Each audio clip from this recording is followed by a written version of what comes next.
Assalamualaikum warahmatullahi wabarakatuh.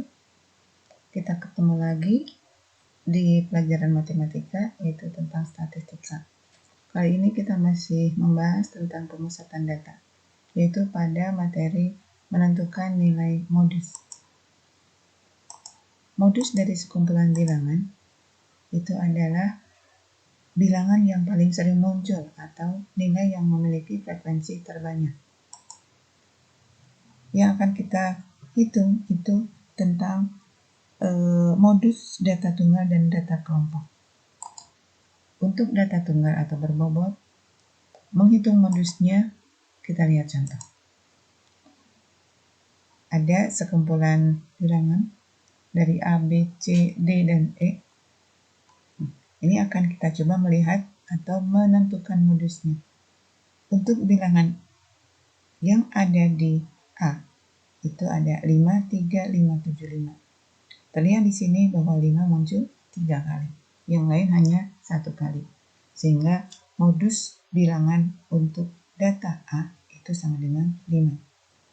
Untuk deretan data yang B, ada 4, 3, 3, 4, 4, 7, 6, 8, 7, 7, 4. Terlihat nilai data yang paling sering muncul itu ada di nilai data 4. Sehingga modus data untuk soal yang B adalah 4. Kebetulan sama, modusnya 4, nilai datanya 4.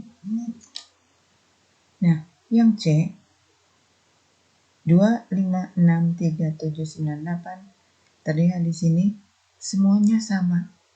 Tidak ada yang paling banyak muncul, sehingga untuk C tidak ada modusnya. Dan D, ada data 2, 2, 3, 3, 5, 4, 4, 6, 7, 2. Sudah terlihat di sini bahwa 2 itu munculnya 3 kali, lebih dari data yang lainnya. Sehingga modus untuk data D adalah 2. Kita lihat pembahasannya, apakah sama dengan yang barusan kita bahas? Oh iya, betul. Untuk A, modusnya 5, untuk B, 4, C, tidak ada, dan D sama dengan 2. Nah, ini adalah contoh menentukan modus data tunggal atau berbobot. Bagaimana untuk data kelompok? Modus data kelompok bisa dihitung dengan menggunakan rumus sebagai berikut. Rumus modus untuk data kelompok itu tepi bawah kelas modus ditambah panjang kelas dikali dengan D1 per D1 plus D2. Di mana D1 ini adalah selisih frekuensi kelas modus dengan frekuensi kelas sebelumnya, dan D2 selisih frekuensi kelas modus dengan frekuensi kelas sesudahnya. Contoh soalnya. Apabila disajikan tabel distribusi dari berat badan 30 orang siswa dalam satu kelas. Dari 41 batas terendah, berat badan terendah dan tertingginya adalah 65. Dari 1, 2, 3, 4, 5 kelas ini terlihat bahwa frekuensi terbanyak itu ada di kelas interval ketiga. Ini artinya kelas interval ketiga adalah kelas yang mengandung modus.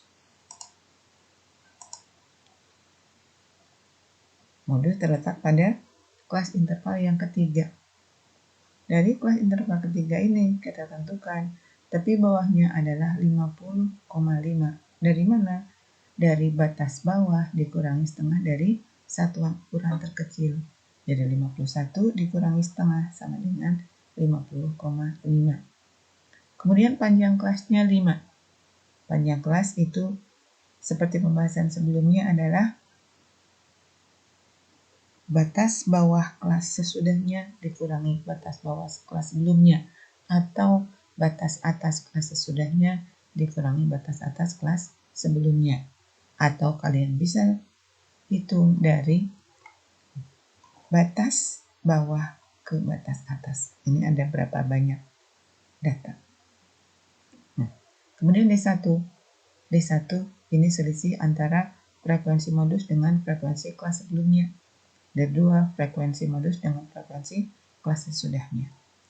Nah, setelah kita dapatkan data-data yang diinginkan pada rumus, lalu dimasukkan ke dalam rumusnya.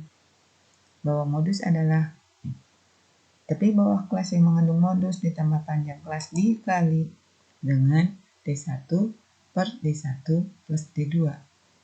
Kita dapatkan 50,5 ditambah 3. 3 ini dari 5 dikali 6 dibagi 10. Sehingga hasil akhirnya adalah 53,5. Cek kembali apakah 53,5 ada di kelas interval ketiga.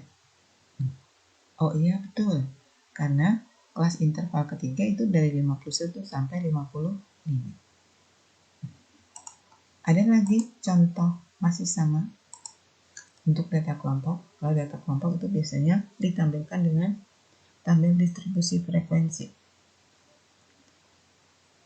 Tabel ini ada 1, 2, 3, 4, 5, 6 kelas interval, di mana frekuensi terbanyak ada di kelas ketiga, sama seperti contoh sebelumnya. Lalu tinggal kita hitung berapa tepi bawah kelasnya, lalu berapa panjang kelasnya, kemudian nilai D1-nya, lalu nilai D2-nya. Kita dapatkan tepi bawah kelas modusnya 60,5, panjang kelasnya 10, D1-nya 8, dan D2-nya 1. Rumus modusnya adalah modus sama dengan tepi bawah kelas yang mengandung modus ditambah panjang kelas dikali D1 per D1 plus D2. Kita masukkan nilai-nilai yang ada di sini tadi. Kita dapatkan bahwa modus sama dengan 60,5 ditambah 10 dikali 8 per 8 plus 1 atau 60,5 ditambah 8,89 sehingga hasil akhirnya 69,39. Cek sekali lagi apakah betul ini berada di kelas ke-3. Oh iya, karena kelas ketiga itu nilai datanya dari 61 sampai 70. Sampai di sini mudah-mudahan semuanya bisa memahami, bisa mengerti, dan bersemangat untuk mencoba soal-soalnya.